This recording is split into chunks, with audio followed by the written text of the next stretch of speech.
Maryland personal injury attorney Marcus Boston here, bringing you another video on behalf of Boston Law Group LLC. Today I want to actually take the time to talk to you about something that comes up a lot and that a lot of people just don't really know how to deal with, and that question is, how do I know if I actually have a medical malpractice case? How do I know if I actually have been the victim of medical malpractice? Well, if you have been following along on our website and reading our articles and watching our videos on YouTube, you know that the first thing that we strongly suggest that you do is that you actually get your medical records.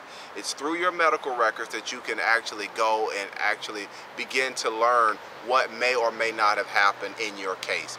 But going back to the question of, do you have a medical malpractice case? I want to actually talk to you about one tip that a lot of people are not really familiar with, and that is to get a second opinion. Get a second opinion from another particular doctor. And how we actually see this come into play is that either the patient has some type of reservations about what may have happened with their treatment, or they actually have to go see another doctor for something else that may or may not be related to what they were treated for earlier. And what normally happens is the patient begins to talk to the doctor about not only medications and things of that nature, but other past treatments that they've had.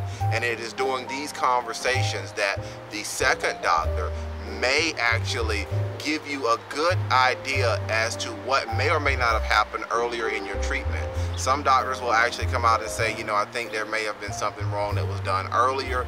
Other doctors, you may actually have to read between the lines and actually listen to what they're saying, because sometimes what they're telling you, they may not come right out and say something wrong was done, but they may give you some little suggestions. You know, you may actually want to talk to somebody about the care that was given to you previously, things like that. For more helpful information like what you just heard in this video, go ahead to our website.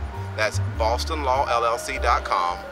That's bostonlawllc.com. And when you get to the website, you're going to see a banner that's scrolling around at the top. When the banner scrolls to our medical malpractice book, click on it and you'll get a form that's going to actually come out, and fill out that form and we will get you our medical malpractice book, which I actually have a copy of right now. Well, I have one copy. It is Don't Get Left in the Dark: What You Must Know Before Bringing a Medical Malpractice Claim in Maryland. Now, as you can see, this book is very thin. It's not really big, and it's not written in a lot of big legal words. We actually took the time to actually write it in lay people's terms. You don't need a law degree to understand what's actually in the book. So again, when you get to the website, be sure to request this book. As soon as we process your request, we'll get the book out to you. Thanks for actually taking the time to listen to me today, and we'll see you next time. Bye-bye.